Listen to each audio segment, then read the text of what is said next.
Greetings, fellow adventurers. I'm Max with Peak D&D. And I'm Ben. Welcome to the Peak. We're here in the Rocky Mountains helping you reach your peak. Our goal in this series is to help you think about Dungeons and Dragons, and possibly life, in new and interesting ways. We're not here to make light, fluffy content about which subclass is best and why. Nah, that's not us. We get heady up here, we talk about ideas, and do things a little different. So if that sounds like something you're into, let's roll some initiative and get to it. This episode of Peaked Interests is all about world building, trees, and hidden truths.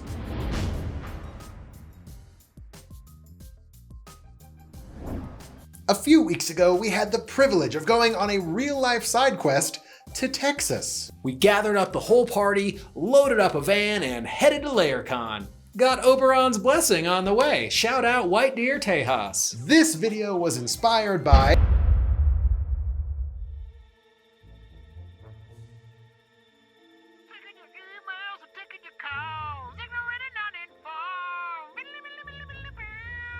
What the f***? Can't believe it. You. I don't this mistress. What the shit? Hasn't anyone ever told you it's rude to sneak up on a unicorn in its grove while it's enjoying its favorite podcast? Come to think of it, that's not even supposed to be possible. Who are you? Why are you here? What business do you have with Saint Gumdrop, Lollipop, Snuggly Face, Tiny Pants? What?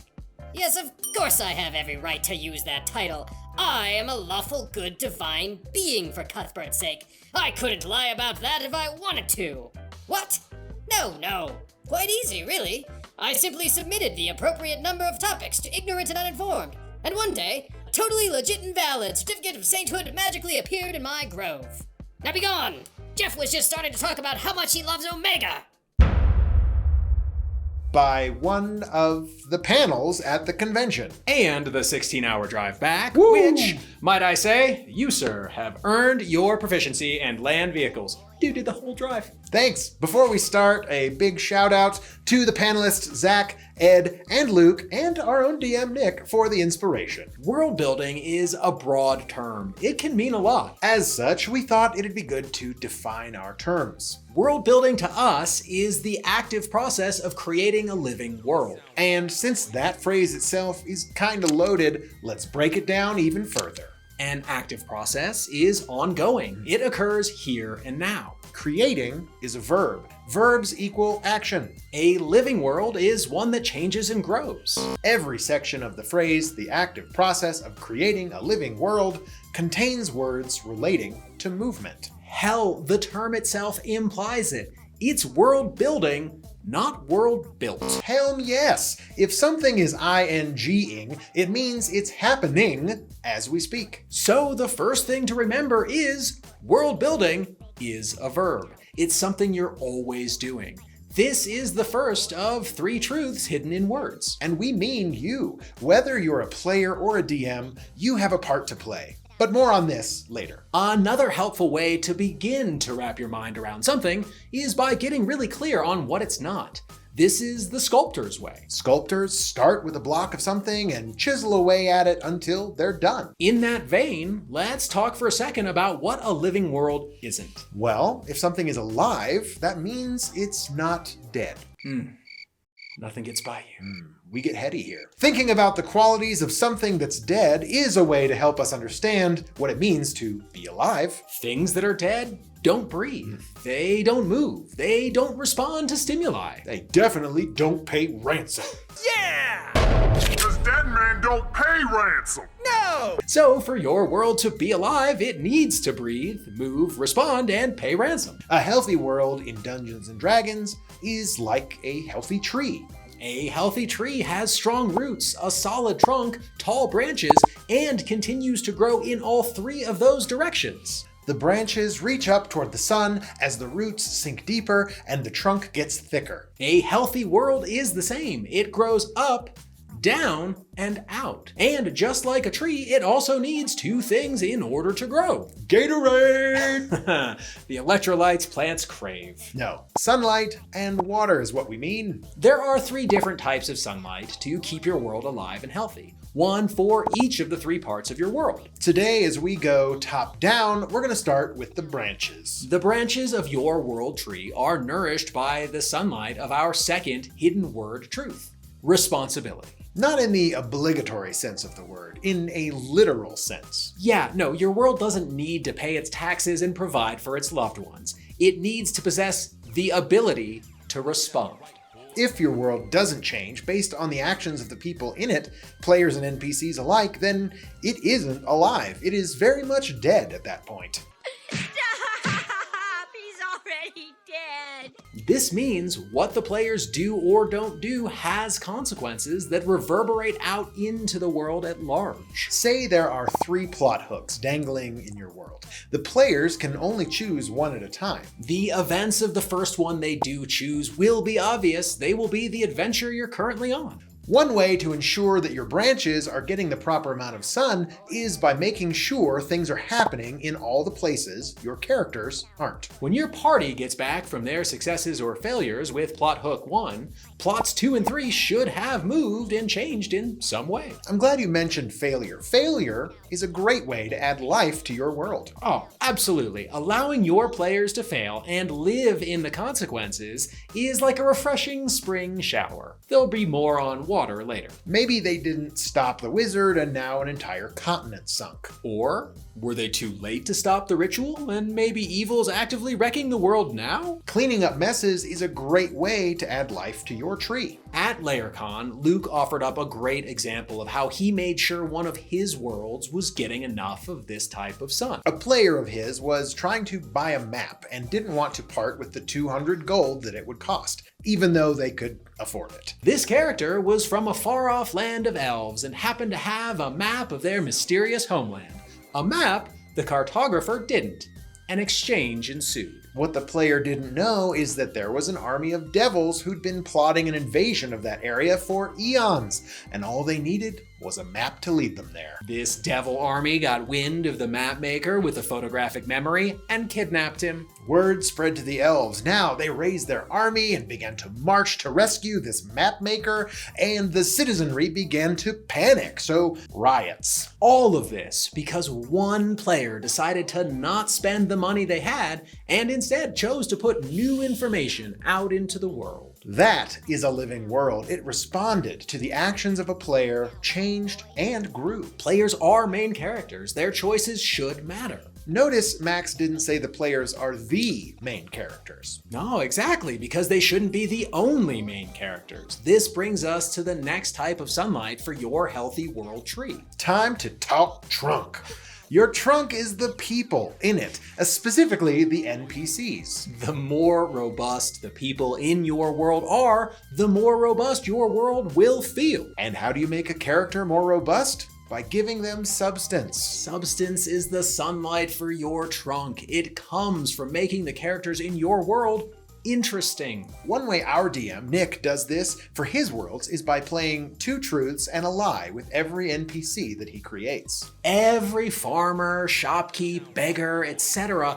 knows what they are willing to tell the truth about and what they won't. Another way to shine substance on your world is to treat all the people in it as if they were real. Everyone you meet in your real life has stories they tell about how the world works and their place in it. And each and every one of them, with so very few exceptions, sees themselves as a hero. Yeah, none of us really thinks we're villains. And yet, each of us is the villain in someone's story. Apply this truth to the characters in your world. Think about Thanos. He never really thought he was the bad guy, simply the only one capable of doing what needed to be done. Or a favorite of mine, Magneto. Both of these villains thought they were good guys. The more interesting you make the characters in your world, the more interesting your world will be. Having spent some time in the branches and with the trunk, it's time to get down and dirty with the roots, where my quest love at. The roots of your world-building tree soak up the sunlight of connections. Roots are systems. If you've ever repotted a plant, then you know how truly entangled they can become. But it's this entanglement and knitting together that feeds depth. And just like roots, whose growth is done below the surface, depth is something that's cultivated beneath the player's awareness. Behind the screens, if you will. Tying together loose ends and connecting the dots of your world in creative ways that impact the players is how you grow depth. Harness the power of synchronicity, coincidence, and chance. Leave space in your story and in your world by not explaining everything all the time. One definition of synchronicity is the falling together of seemingly unrelated events or things in a meaningful way. DMs, you own the power of synchronicity. Harness it, use it, add depth to your world, and bring it to life. Start giving your roots sun by scattering seeds and not having every last detail figured out. I know that last part might sound strange to you DMs out there, but hear us out. Remember what it means to be alive. It means being flexible and capable of moving. Figuring out every minor detail of your world and your story ahead of time makes it static. Where there is no movement, there is no life. However, if you can get comfortable courting the unknown, the connections of your world will unfold and appear organically, if you let them. It is a path that requires more faith on your part, but it is totally worth it. Not only will it make your players go, it will also make you look like a storytelling badass. It's way easier to make something appear to be the plan all along after the fact.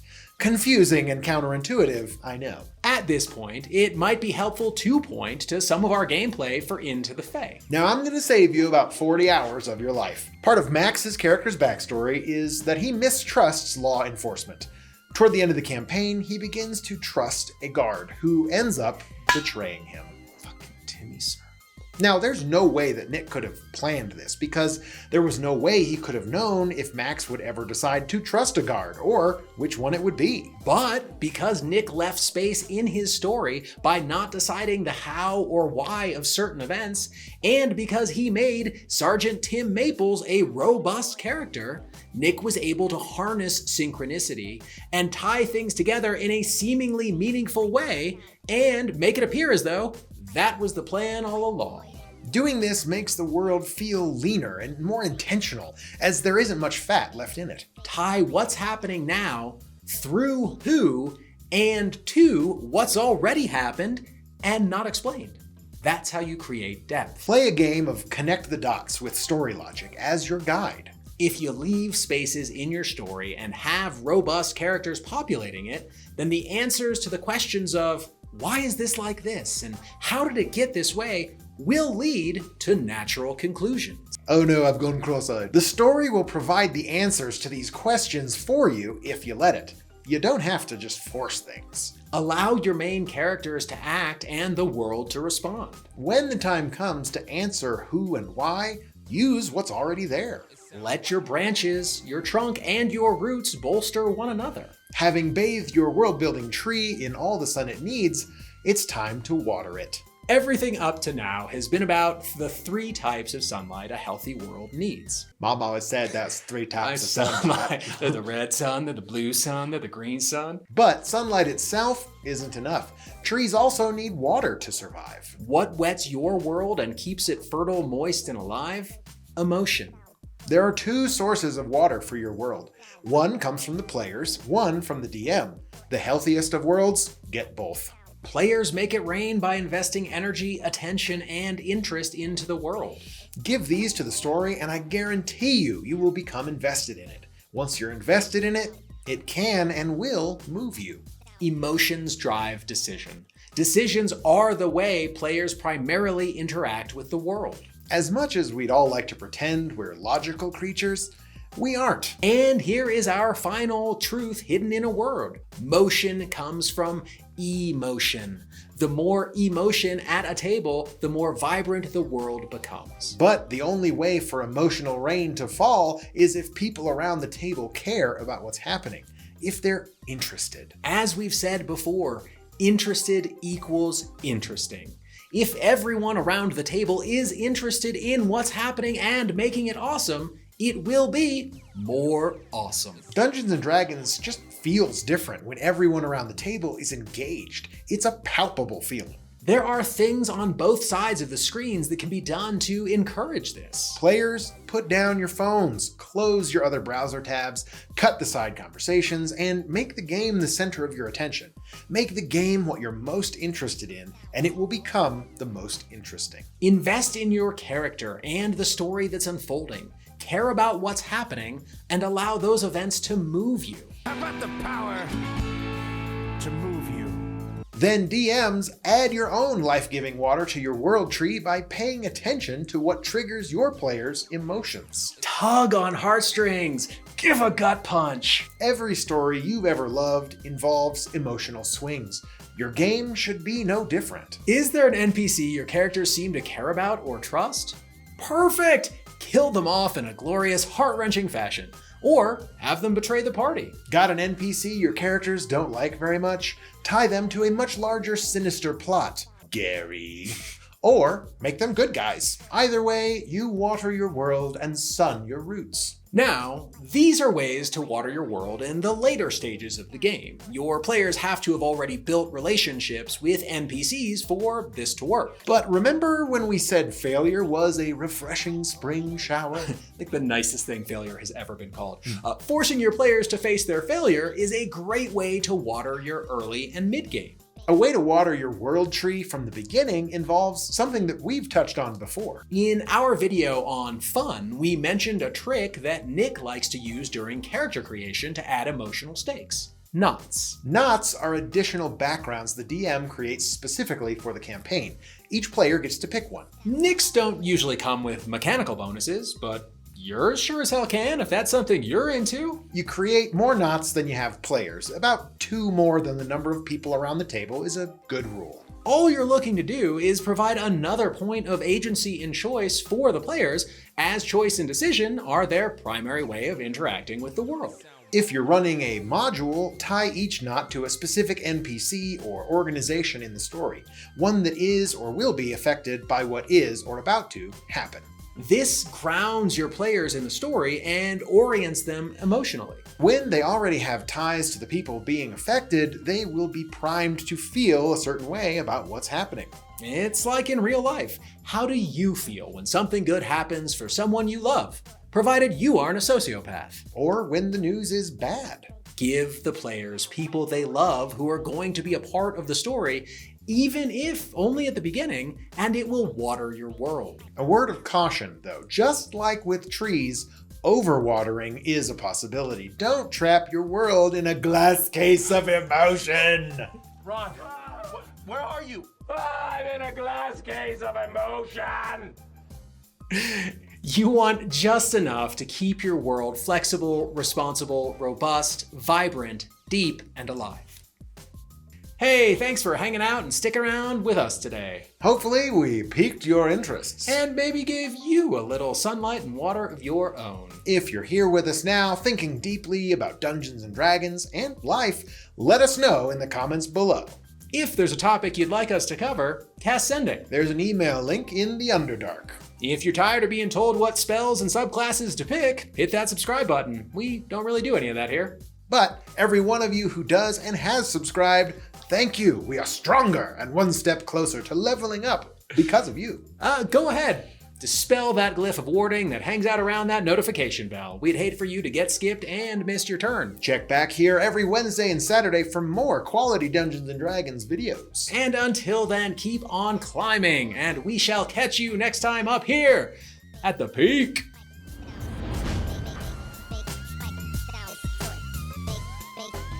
It sound right, boy.